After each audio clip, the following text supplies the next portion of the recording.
منی که عمری کبوتر گوهر شدم، با یه نگاه تو به دام عشقت افتادم.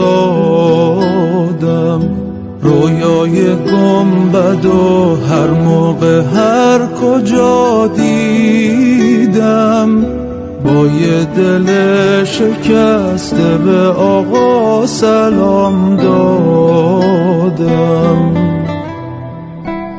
من پر بسته رو تو بخر، منو تا آشیونه ببر، چه جایی بهتر از حرمه، ببینش که چشم جاریه، به خدا وقت دلداریه، حالا چشم من و قدمت.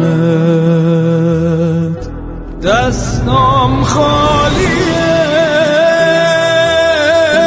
دستامو بگیر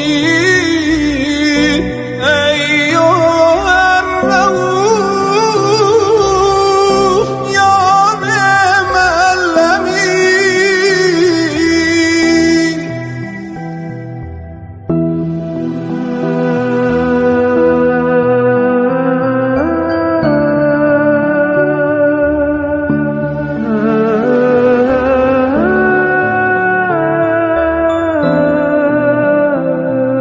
سایه لطف تو افتاده رو سرم جانا، پر میگیره دلم دوباره تا حرم جانا.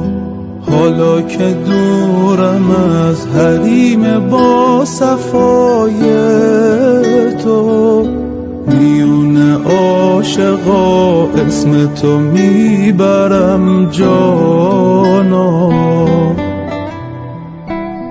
تموم لحظه های منی، تو امام رضای منی، میدونی راضیم به رضات، به طلب ای عزیز دلم، به خدا که مریض دلم، توی تنها مسیر نجات.